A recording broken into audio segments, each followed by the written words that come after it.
Sa ilalim ng malamlam na buwan, tahimik ang buong baryo. Ang hangin ay tila may dala, hindi lamig, kundi isang alaala ng mga sigaw na matagal nang nawala. Sa gitna ng asyenda ng mga Velasquez, may lalaking nakaluhod sa putik, hawak ang 2 piraso ng kandilang unti-unting nalulusaw. Si Rafael, 19 na taong gulang, maputla, pawisan, at tila nilamon ng katahimikan. Ang paligid ay amoy dugo at kalawang. 3 kabayong ginamit sa sakahan ang nakahandusay sa lupa, punit-punit ang laman, at ang mga mata ay nakadilat pa rin sa dilim. Sa tabi ng mga ito, may bakas ng paa, hindi ng hayop, hindi rin ng tao. Para bang may tumakbo gamit ang 2 paa, ngunit mabigat, mabangis. Mula sa malayo, narinig niya ang sigaw ni Carla, ang nakababatang kapatid na babae. "Kuya! Tama na! Hindi mo kasalanan." Ngunit hindi siya tumingin. Dahan-dahan niyang dinampot ang maliit na kwentas na nakasabit sa liig ng isa sa mga kabayo, ang parehong kwentas na ibinigay ng kanilang ina bago ito pumanaw sa isang gabiring puno ng ulan. Sa kwentas na yon, nakasulat sa maliit na papel ang mga salitang, "Huwag kang matakot, anak." Ngayon, sa gitna ng putik at amoy ng kamatayan, iyon na lang ang natitirang paalala ng payapa nilang buhay. Tumayo siya, tinanaw ang dulo ng palayan. Doon, sa pagitan ng mga aninong naglalakad sa ilalim ng buwan, may kumikislap, tila pares ng mga matang nakatingin pabalik. "Miguel," tawag niya. "Pakisindi ulit yung lampara." Sumilip mula sa dilim si Miguel, ang tahimik na trabahador na kasamang lumaki sa asyenda. May hawak itong kalawangin na sulo, nag-aalangan sa bawat hakbang. "Kuya Raf, wala na yung bakas pero may iniwan." Ibinaba niya ang lampara. Sa lupa, may maliliit na butil ng asin, nakapulupot sa hugis bilog. Sa gitna, may bakas ng kamay. Parang sinadya. "Yan ang orasyon ni Lolo Taping," bulong ni Miguel. "Pag may ganitong marka, ibig sabihin may nakapasok." Nanginig ang kamay ni Rafael. Alam niya kung anong ibig sabihin yon. Sa kanilang bayan sa Aklan, kapag may asong hindi humahabol sa ibon, at may asin na bumubuo ng bilog, may nilalang na dumadayo. Hindi taga rito. Hindi tao. Lumapit si Carla, nakayakap ang tuwalya sa katawan. "Kuya, baka tao lang yan. Mga magnanakaw sa sakahan." Ngunit sa ilalim ng liwanag ng lampara, napansin nilang sabay-sabay gumalaw ang mga dahon kahit walang hangin. Pumailan lang ang amoy ng bulok na laman. Pati ang mga kuliglig tumigil. Ang gabi ay biglang naging parang entablado ng isang lumang ritual. Tahimik, ngunit puno ng pananakot. Rafael, hinawakan ang punyal na matagal nang nakasabit sa dingding ng kanilang bahay, ang punyal ng kanilang ama. Isa itong antigong bakal na may ukit ng mga salitang Latin. Hindi niya alam kung paniniwala o takot ang nagtulak sa kanya, pero tinindig niya ito sa hangin na parang panata. "Kung bumalik kayo, ipagtatanggol ko to," bulong niya, halos pabulong sa hangin. Si Miguel, nakatingin lamang, nanginginig ang mga daliri. "Raf, hindi lang isa yan. May kasama siya. Narinig ko kanina, parang may humahabol sa sarili niyang anino." Bago pa man makasagot si Rafael, kumalabog ang bubong ng kamalig. Isang mabigat na kaluskos, parang mga kuko ng hayop na bakal. Ang lampara ni Miguel ay biglang napundi. Dumilim ang paligid. Ang tanging naiwan ay ang liwanag ng buwan na tumatama sa punyal ni Rafael. Sa katahimikang iyon, may tinig na dumaan sa hangin, paos, mababa, parang bulong ng taong nasa ilalim ng lupa, "Hindi kami dayo. Kayo ang nangagaw ng lupa." Nangalay ang dibdib ni Rafael. Alam niyang hindi yon tao. At alam niyang magsisimula na ang gabi ng pagtutuos. Sa sandaling iyon, napagtanto niyang ang aswang na tinutugis ng mga tao ay hindi palaging halimaw, minsan, ito ay mga multo ng nakaraan, bumabalik para maningil. At sa ilalim ng ilaw ng buwan, nagsimula ang kwento ng binatang tumutugis sa mga dumadayong aswang sa Aklan, isang kwentong hindi tungkol lamang sa takot, kundi sa pagitan ng dugo, lupa, at kasalanang minana. Kinabukasan, tila walang nangyari. Ngunit ang hangin ay may kakaibang bigat, parang bawat hinga ng lupa ay nagkukubli ng lihim. Sa asyenda ng mga Velasquez, ang araw ay naglalabas ng liwanag, ngunit ang mga mata ng mga tao ay nakatuon pa rin sa mga aninong naiwan ng gabi. Sa labas ng bahay, si Carla ay abala sa paglalaba, ngunit paminsan-minsan ay napapalingon sa gilid ng kamalig, kung saan natagpuan kagabi ang mga kabayong walang laman ang loob. Ang mga manggagawa ay tahimik, walang nagbibiro, walang humahalik sa lupa bago magbungkal. May nagbago. Parang bawat kilos nila'y may kasamang dasal. Sa loob ng bahay, nakaupo si Rafael, nakatitig sa punyal ng kanyang ama. Pinupunasan niya ito gamit ang lumang panyo, dahan-dahan, parang tinutulungan niyang huminga ang isang lumang alaala. Kung totoo yung narinig ko kagabi, bulong niya, ano ng klaseng tao na ako ngayon? Hindi siya sigurado kung takot o galit ang bumabalot sa kanya. Sa likod ng kanyang tenga, makikita ang maliit na kalmot, isang payat na marka na hindi niya naalala kung kailan niya nakuha. Hindi ito masakit, pero nag-iwan ng malamig na pakiramdam, parang may nakatira sa ilalim ng balat. Mula sa pinto, sumilip si Miguel. Kuya Raf, may dumating. Kasunod ng tinig ni Miguel ay ang pagpasok ng isang matandang lalaking may tungkod at may dalang mahabang bayong na puno ng dahon at ugat. Si Lolo Taping, ang albularyo ng baryo, tagapagsalin ng mga alamat na pilit na tinatanggihan ng mga binatang katulad ni Rafael. Hindi ako pumunta rito para magkwento, anya agad, habang sinisipat ang paligid. Pumunta ako kasi may tumawag sa akin kagabi. Hindi tao ang tinig. Napatingin si Rafael kay Miguel, pareho silang walang imik. Yung mga hayop niyo, hindi yon pinatay para kainin, dagdag ni Lolo Taping habang inilalabas ang ilang tuyong dahon. Yon ay babala. Ibig sabihin, may gustong magpaalala sa inyo, may kasaysayang binura. Tahimik si Carla, pero may titig ng pagdududa. Lolo, baka naman gawa lang yan ng magnanakaw. Wala pong aswang sa panahon ngayon. Ngumiti si Lolo, mapait. Kung ganun, bakit tumigil ang mga kuliglig kagabi? Bakit hanggang ngayon, hindi bumalik ang tunog ng mga palakas sa ilog? Nang marinig ni Rafael yon, napaisip siya. Totoo nga, mula pa kagabi, parang may namatay na musika sa paligid. Ang tahimik ng lupa, kahit dapat ay puno na ng ingay ng mga hayop. Naglatag ng mga dahon si Lolo Taping sa mesa. Inilabas niya ang maliit na palayok, pinagsama-sama ang ugat ng luya, dahon ng bayabas, at abo mula sa kalan. Sa dulo, sinindihan niya ito gamit ang pusporo, at habang umuusok, nagsalita siya sa mababang tinig, hindi ko kayo tinatakot, mga apo. Pero may dapat kayong marinig. Noong una pa, bago pa itayo ng pamilya ninyo ang asyendang ito, may mga taong nakatira sa gubat na yan, mga tagapagbantay ng lupa. Hindi nila gusto ang pagbungkal. Ang bawat punong pinutol, may kabayarang hindi pera. Lumalim ang boses niya. Kagabi, narinig ko ulit yung pangalan, Kurkur. Dati siyang tagapangalaga rito. Hanggang sa pinalayas siya. Kaya kung naririto siyang muli hindi siya nang hihimasok. Baka siya ang naniningil. Nabigla si Rafael. Ang salitang kurkur ay parang tunog ng bakal na kumakaskas sa dingding ng alaala niya. Ibig mong sabihin, Lolo, kasalanan namin? Umiling si Lolo. Hindi ko sinasabing kasalanan. Pero lahat ng lupa ay may alaala. Kapag ang alaala ay binura, bumabalik yan sa paraang hindi natin gusto. Paglalim ng alanganin lumipas ang maghapon. Dumidilim na naman ang langit. Sa malayo, may mga batang nagsisigawan, nagtatakbuhan mula sa ilog, may nakita raw silang itim na aso na nakatayo. Mabilis tumakbo si Rafael at Miguel.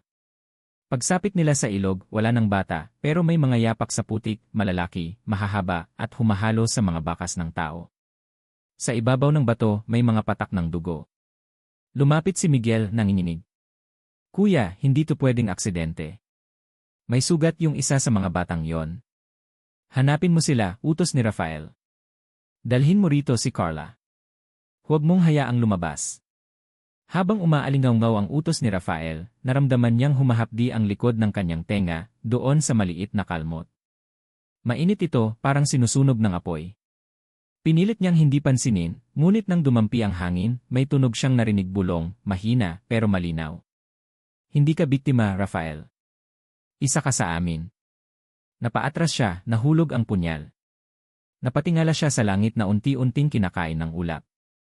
Sa isang iglap, bumalik sa isip niya ang sinabi ni Lolo Taping, kapag ikaw ay nasugatan ng nilalang ng lupa, may daloy ng dugo na pumapasok sa'yo. Huwag mo lang hayaang kumain ng laman ang puso mo. Ang gabi ng pagbabantay bago sumapit ang dilim, tinipon ni Rafael ang mga manggagawa. Nagpaskil siya ng mga lampara sa bawat poste, nagtanim ng bawang sa paligid, at nagsabog ng asin sa mga pinto. Lahat ay nagdasal bago pumasok ng bahay. Ang mga lalaki ay nagbitbit ng itak, ang mga babae ay nagkulong kasama ng mga bata. Sa gitna ng lahat, si Miguel ay nakaupo sa tapat ng kamalig, hawak ang lumang araro bilang sandata.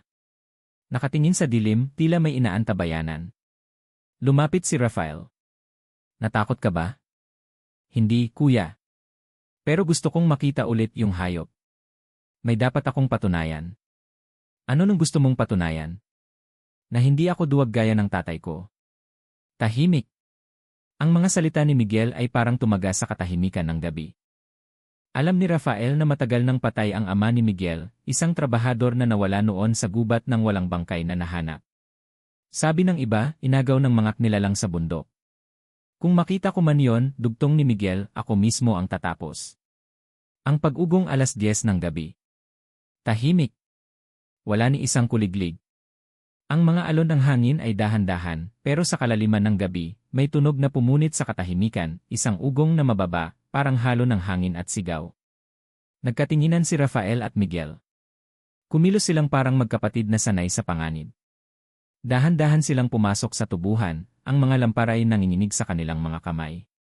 Sa loob, ang mga tangkay ng tubo ay gumagalaw kahit walang hangin. May amoy na parang pinaghalong lupa, dugo, at usok ng nasusunog na damo. Sa gitna ng dilim, may siluetang nakayuko. Mahaba ang katawan, nakayuko sa isang hayop na bagong patay. May tumutulong dugo sa mga kamay nito at kamay hindi paa ng hayop. Rafael, bulong ni Miguel, halos hindi makahinga. Tao yan. Ngunit nang itaas ng nilalang ang ulo nito, nakita nila ang mga mata, pula, maliwanag, at lumalagablab. Ang balat nito ay may hugis ng tao, ngunit may mahabang buhok at mga pangil na nagliliwanag sa liwanag ng buwan. Sa loob ng ilang segundo, huminto ang mundo. Pagkatapos, mabilis itong kumilos, isang kisap mata, wala na sa gitna. Lumundag sa likod nila ang nilalang, nagpakawala ng ungol na parang sigaw ng 10 hayop. Nabuwal si Rafael, pero bago siya tuluyang mabuwal, tinamaan niya ng punyal ang hangin at narinig niya ang malutong na sigaw, tunog ng sugatang laman. Tumalsik ang itim na dugo sa kanyang braso. Ngunit ang mas nakakabingi ay ang bulong na sumunod sa kanyang isip, paulit-ulit, habang ang dugong iyon ay dahan-dahang tumutulo sa kanyang sugat. Kung gusto mong iligtas ang lupa mo, kailangan mong maging tulad namin. Nanginginig si Rafael. Nakita niyang napaluhod si Miguel, nanginginig sa takot at galit. Raf, sigaw ni Miguel. Anong ginawa mo? Ngunit hindi na siya makasagot. Sa kanyang braso, kung saan dumampi ang dugo ng nilalang, unti-unting lumilitaw ang marka, parang gumagapang na itim na ugat, buhay, humihinga. At sa ilalim ng kalangitang puno ng ulap, habang pumapatak ang unang patak ng ulan, alam nilang hindi lang hayop ang kalaban nila. May mas malalim na sumpa na nagsisimula palang magising. Tumigil ang ulan, ngunit ang lupa ay parang patuloy na umuuga. Ang dilim ay nanatili, at ang mga patak ng tubig sa mga dahon ay tila mga matang nakamasid. Si Rafael ay nakaupo sa putik, hawak ang kanyang braso. Sa sugat na tumama ng itim na dugo, may mga ugat na gumagapang sa ilalim ng balat, mabagal, parang mga uod na buhay. Raf, sigaw ni Miguel, lumapit habang nanginginig. Tanggalin mo yan. Tanggalin mo.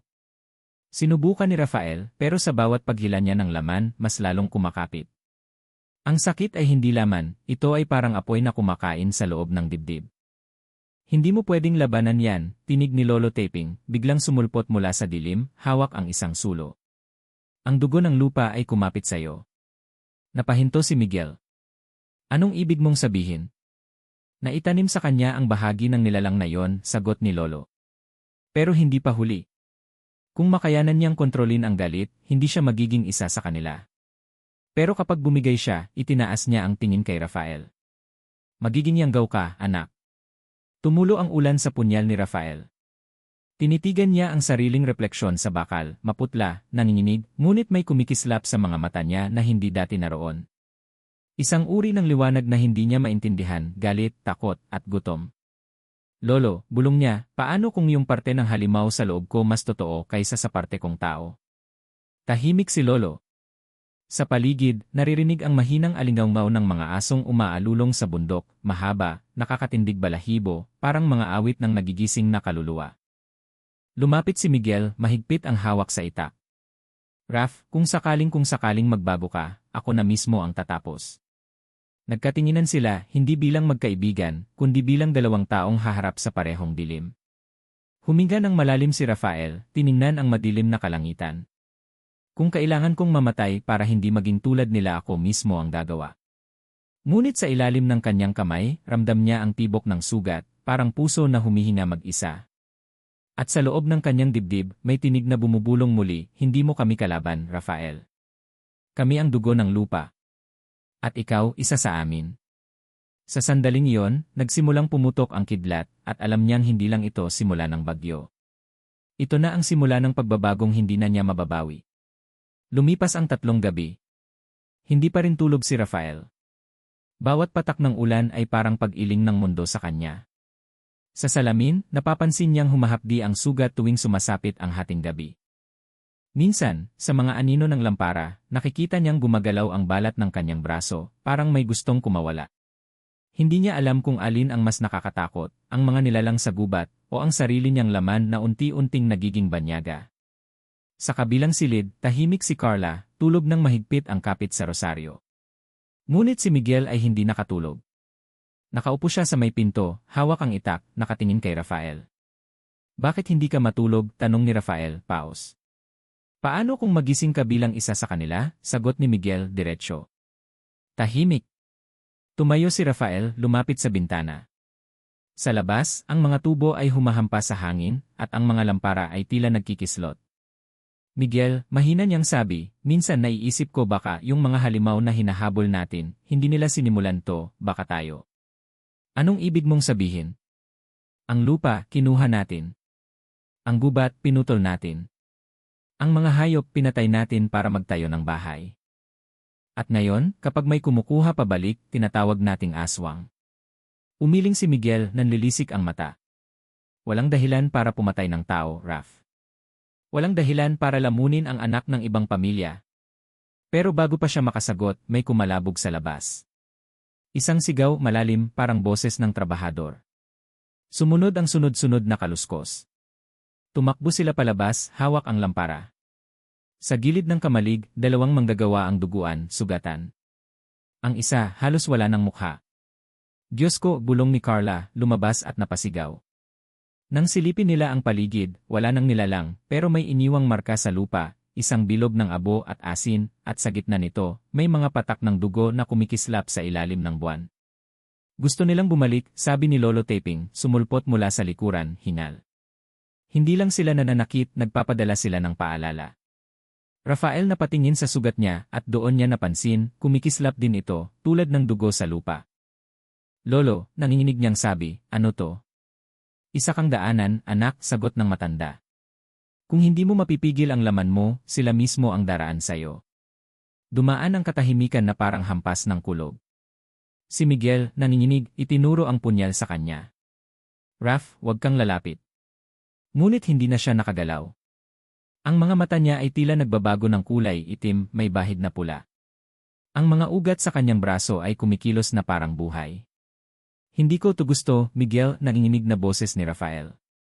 Pero naririnig ko sila, naririnig ko ang boses ng lupa, ng mga ugat, ng mga hayop, itigil mo, sigaw ni Miguel, nangingilid ang luha. Hindi ko alam kung kaya ko pa, sagot ni Rafael, humahagulgol. Kung lalabanan ko sila, mamamatay ako. Pero kung bibitaw ako, baka ako mismo ang pumatay sa inyo. Sa pagitan nila, bumigat ang hangin. Dumadagundong na naman ang kulog. Sa malayo, muling umalulong ang mga aso, mahaba, tuloy-tuloy, parang hudyat ng nalalapit na laban. Lumapit si Lolo Taping, pinatong ang kamay kay Rafael. Anak, lahat ng sumpa may ugat. Ang tanong, aalisin mo ba ito, kahit kasama ang bahagi ng sarili mo? Tumingala si Rafael, luhaan, habang unti-unting bumubuhos ang ulan. Kung iyon lang ang paraan, handa akong mawala.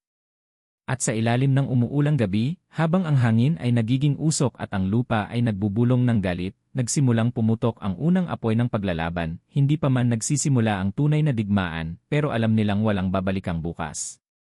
Umuulan ng malakas nang sumabog ang unang sigaw. Ang buong asyenda ay nabalot ng apoy at putik. Sa dilim, may gumagalaw, hindi tao, hindi hayop, kundi isang nilalang na naglalakad na parang ang balat nito ay gawa sa galit. Si Rafael. Ang mga mata niya ay nagliliwanag sa pula. Sa bawat hina, may usok na lumalabas sa kanyang bibig. Sa paligid, tumakbo ang mga manggagawa, humihingi ng tulong, habang si Miguel at Lolo Teping ay nakatayo sa gitna ng ulan, nakaharap sa kanya. "Raf, pakinggan mo ako," sigaw ni Miguel, hawak ang itak. "Di mo kasalanan to. Labanan mo." Ngunit ang tinig ni Miguel ay parang humahalo lang sa hangin. Sa loob ng isip ni Rafael, may mas malakas na boses, 100 tinig na nagsasalita sabay-sabay, hindi sila marunong magmahal sa lupa. "Puksain mo sila. Ibalik mo ang balanse." Tinakpan ni Rafael ang kanyang tainga, lumuhod, humihingal. Ang sugat sa kanyang braso ay pumutok, at mula roon, kumalat ang mga ugat na parang itim na apoy. Ang lupa sa ilalim niya ay umuga. May mga ugat na tumusok sa lupa, at sa bawat pag-uga, may apoy na sumisingaw mula sa ilalim. "Rafael," sigaw ni Lolo Teping. "Kung maririnig mo pa ako, tandaan mo ang salita ng iyong ina, huwag kang matakot. Hindi ang dugo ang nagpapatunay kung sino ka, kundi ang iyong pagpili." Tumigil si Rafael. Sa pagitan ng kulog at apoy, nakita niya ang anino ng kanyang ina, nakatayo sa gilid ng ulan, basang-basa, mumungiti. Ang kwentas na hawak niya noon ay kumikislap sa liwanag. "Raf, bulong ng alaala. Hindi mo kailangang pumatay para maghiganti. May ibang paraan ng pagtatanggol." Nanginginig si Rafael, tumingin kay Miguel na umiiyak, hawak pa rin ang itak. "Kung patayin ko sila," sabi niya, "ako na rin ang papatay sa sarili kong kaluluwa." At doon niya ginawa ang bagay na hindi inaasahan, ibinaon niya ang sarili niyang kamay sa sugat. Isinubsob niya ang punyal ng kanyang ama sa mismong laman na yon. Sigaw. Apoy. Putok ng kidlat. Ang lupa ay sumigaw kasama niya. Sa isang iglap tumigil ang ulan. Ang paligid ay nabalot ng liwanag, hindi ng apoy, kundi ng maputing alab na tila hangin ng umaga. Ang mga ugat sa kanyang katawan ay natuyo, naging abo, at ang mga tinig sa kanyang ulo ay biglang natahimik. Napasigaw si Miguel, tumakbo papunta sa kanya. "Raf! Raf, huwag kang magsalita. Tulong! Lolo!" Ngunit mumiti si Rafael, mahina, habang pinupunasan ni Miguel ang kanyang mukha. "Tapos na, Miguel, wala nang kurkur. Wala nang sumpa. Huwag mong sabihin yan, hindi mo kami pwedeng iwan." Ngumiti siya, marahan, habang binubuksan ang kamay niya, doon, nakahawak ang kwentas ng kanyang ina, muling buo. "Hindi ko kayo iniwan. Ibinigay ko lang pabalik kung anong ninakaw natin." At sa huling sandali, sa ilalim ng umuulang abo at liwanag ng kidlat, bumagsak si Rafael sa bisig ni Miguel. Tahimik. Payapa. Sa paligid, unti-unting huminto ang ulan. Ang mga hayop sa malayo ay muling tumahimik. Ang lupa ay huminga ng malalim, parang muling nabuhay. At sa pagitan ng usok at luha, si Miguel ay tumingala sa langit, hawak ang punyal na nakatuhog ng dugo't liwanag, bulong niya, "Hindi halimaw ang lumaban sa amin. Tao siya na marunong magmahal." Lumipas ang maraming buwan. Ang asyenda ng mga Velaseran, minsang pugad ng sigaw at apoy, ay muling naging tahimik. Ngunit hindi na ito ang parehong lupa. Ang mga palay ay tumubo ulit, mas luntian, mas mabangong amoy ng umaga. Parang may buhay na ibinalik ng ulan. Si Carla ay nakaupo sa ilalim ng punong mangga, hawak ang kwentas ng kanyang kuya. Sa tuwing humahampas ang hangin, maririnig niya ang tila bulong ng tinig ni Rafael, mahina, parang dasal. "Huwag kang matakot, anak." Madalas siyang maramdaman ni Carla kapag lumulubog ang araw. Hindi bilang multo, kundi bilang presensya, isang malamig na dampi ng hangin sa kanyang balikat, o ang pag-uga ng mga dahon kahit walang hangin. Sa bawat umagang tumutubo ang palay, alam niyang kasama pa rin nila si Rafael. Si Miguel naman ay nanatili sa asyenda. Tahimik siyang nagtayo ng maliit na dambana sa gilid ng palayan, bato, asin, at abo. Doon niya araw-araw nilalagyan ng kandila ang pangalan ng kaibigang sinakripisyo ang sarili para sa lahat. Sa tuwing dumarating ang gabi, humaharap siya sa mga trabahador at sinasabi, "Hindi halimaw ang mga nilalang ng lupa. Ang halimaw ay yung nakakalimot kung saan siya galing." Sa tulong ni Lolo Teping, ipinagpatuloy nila ang panggagamot at pagbabantay. Pero hindi na ito laban, ito ay pag-alaga. Ipinaturo niya sa mga bata ang kasaysayan ng lupa, kung paano ito dapat pakitunguhan, hindi lamangan.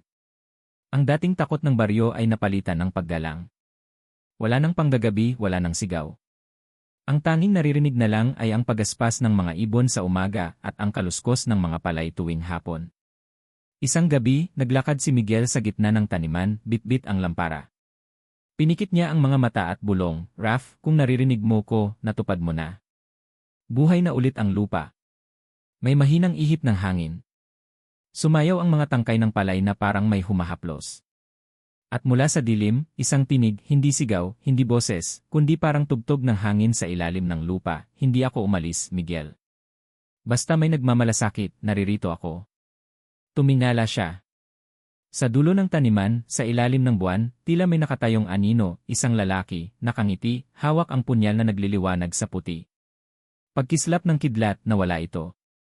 Ngunit ang liwanag ay naiwan, parang tanda na hindi lahat ng kwento ng kadiliman ay nauwi sa takot. Mula noon, tuwing bumabagyo, laging unang tumatama ang ulan sa lupang iyon, parang basbas, hindi parusa. At sa bawat butil ng ulan na nahuhulog, may dalang paalala, ang lupa, kapag minahal mo ng totoo, marunong din umibig pabalik. Isa.